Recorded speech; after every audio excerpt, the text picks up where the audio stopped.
Belediyelerin konser çalışmaları sadece Van ilimize özel bir durum olmayıp Türkiye genelinde hemen hemen tüm belediyelerin şu anda yapmış olduğu ana faaliyetlerden bir tanesi. Bu da şunu gösteriyor, bu bireysel olarak belediyelerin kendi başlarına almış oldukları bir karar değil, bizatihi genel merkezlerin, söz konusu belediyelerin bağlı olduğu partilerin almış oldukları bir karardır. Yani daha çok bizim de haricen edindiğimiz bilgilere göre sosyal belediyecilik faaliyetlerinin arttırılmasına yönelik bir talimat almışlar. Özellikle Türkiye'de son süreç içerisinde ekonomik anlamda çok ciddi sıkıntılar yaşamakta belediyeler. Bu bilinmekte. Belediyeler iş yapacak parayı bulamamaktadırlar. Yani bunun yerine daha çok yani iş yaparken harcama yapacaklar miktarların biraz daha altında da olsa konser faaliyetleriyle halkın gözünü boyamaya, işte alandayız, iş yapıyoruz, halka iç içeyiz görüntüsü vermeye çalışıyorlar. Bu ne kadar doğru?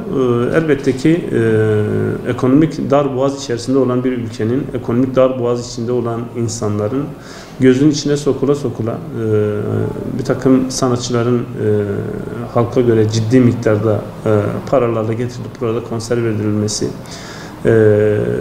milletin kendisine geçim derdi içerisindeyken sanki her şey güllük gülistanlıkmış gibi konserler düzenlenmesi ciddi olarak eleştirilecek bir husustur ve her şeyden önemlisi israfın yanında helallik, haramlık, gençlerin durumları, özellikle hükümetin önümüze koyduğu işte dindar nesil mevzusunda çok ciddi sıkıntılar oluşturmaktadır. Çünkü çok fazla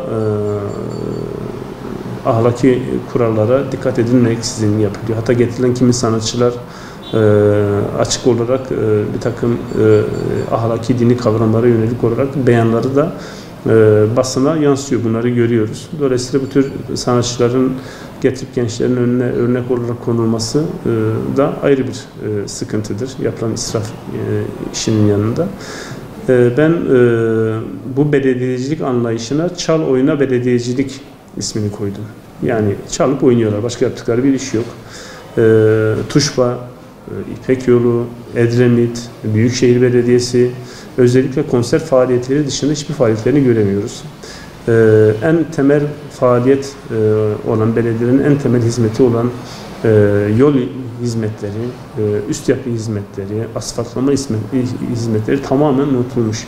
Yani bugün Edremit gibi bir ilçemiz Van'ın göz bebeği olan bir ilçedir. Tozdan topraktan yürünmüyor, gidilmiyor, gelinmiyor. Ama Edremit meydanına indiğinizde sürekli bir şekilde konser faaliyetlerinin yürütüldüğünü görmekteyiz. Belediyelerin asli görevleri vardır.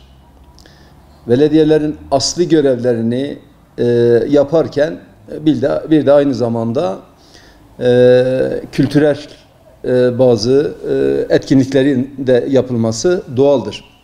Ama bunu yaparken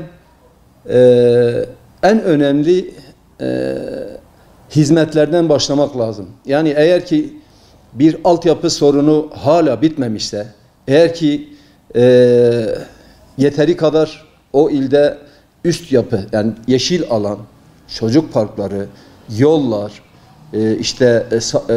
yani insanca yaşayabilinecek yollar, kaldırımlar, yürüyüş alanları falan daha henüz tamamlanmamışsa, diğer taraftan işte devasa paralarla konserler vererek bir nevi insanları aslında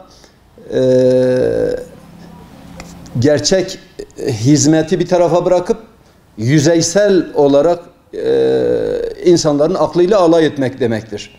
Evet, konserler verilecektir, verilmelidir de. Nitekim Ramazan ayında da bu şekilde konserler veriliyor. Biz konserlere karşı değiliz. Ramazan ayında nasıl ki işte o ayın hassasiyetine binen konserler veriliyorsa, bu yaz döneminde de yine yaz dönemine uygun bir şekilde konserler verilebilir. Ancak bu konserler verirken Bir, kimlere hangi fiyatla veriliyor? Ne kadar fahiş fiyatla veriliyor? Acaba orada bir araştırma veya denetim mekanizması var mıdır? Yoksa ben istedim, oldu, bitti. Çünkü bu para beytülmaldır. Çünkü bu para belediyenin parası. Çünkü bu para insanların işte vergileriyle toplanan vergilerdir. Dolayısıyla hiç kimsenin bu beytülmala istediği gibi ben yaptım, bitti, yaparım, kimse hesap soramaz deme hakkına sahip değil. Belediyelerin öncelikle asli görevlerini yapmaları lazım. Herkes hesap verilebilir olması lazım. Dolayısıyla baktığımızda biz konserlere karşı değiliz ama biz eğer bir yerde daha hala aç varsa, sefaletlik yaşanıyorsa ve belediye hizmetlerinden hiçbir şekilde daha hala insan gibi yararlanamıyorsa çıkıp bu tür işte büyük konserler verip büyük paralar aktarıp belediyenin işte bu bütçesinden, beytülmaldan oraya aktarmak bence dürüst değildir, etik de değildir.